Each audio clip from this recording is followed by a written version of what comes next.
What's up, y'all? Tyler Brown here with FutureDDS. Terrell Friday here at FutureDDS, and today we got viewer Q&A. Let's go.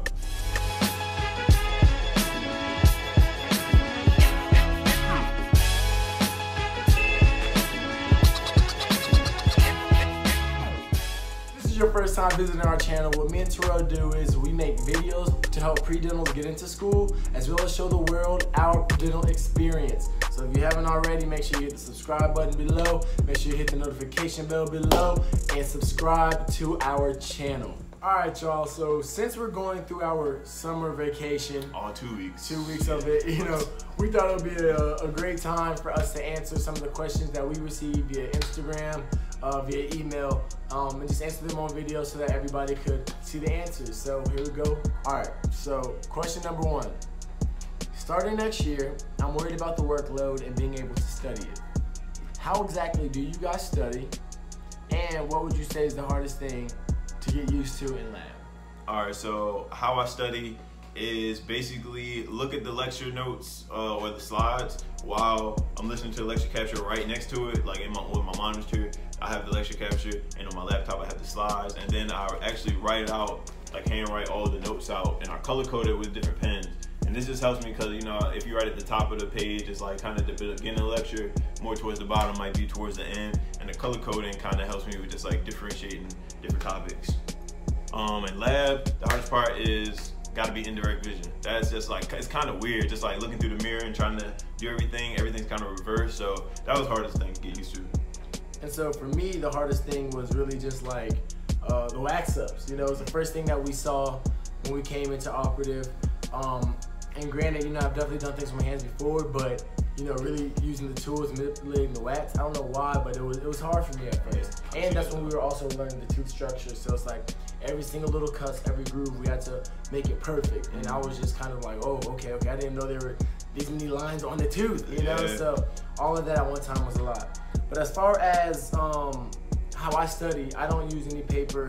I don't use any pencils, any pens. All I use is my iPad Pro and my Apple Pencil, I guess is what it's called. Ellie will take that to class, use that in class. And when I'm watching lecture capture, I'll just keep going through a PDF that I'll put on my iPad Pro and just write notes on that. So even right here, you can kind of see where I just wrote notes. Like, I'm just writing next to the diagram, So I'll just write, circle, whatever I need to. And this works pretty well for me. All right, so question number 2. How exactly do y'all plan to pay back your debt? I think we touched on this before, but we do not know.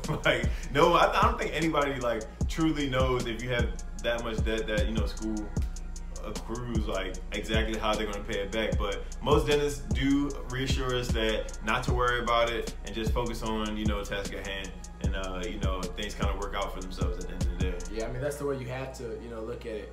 Of course, we try to, supplement it, whereas we won't try to take out as much money to live on and instead find other means.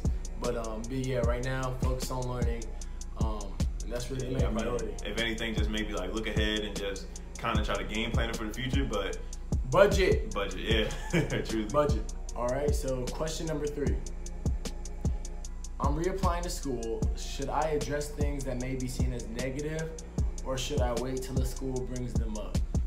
I definitely say address them.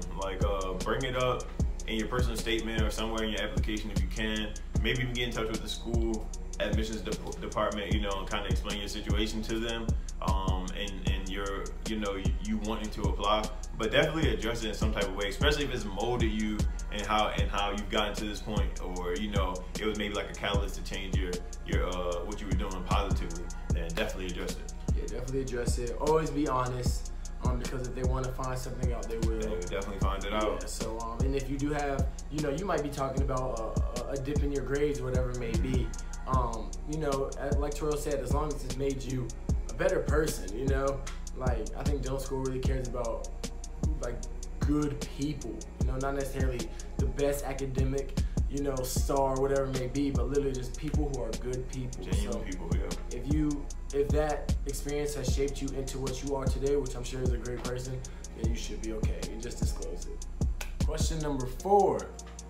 Do you know anyone who works while they're in school? Well, I guess I'll take that joint.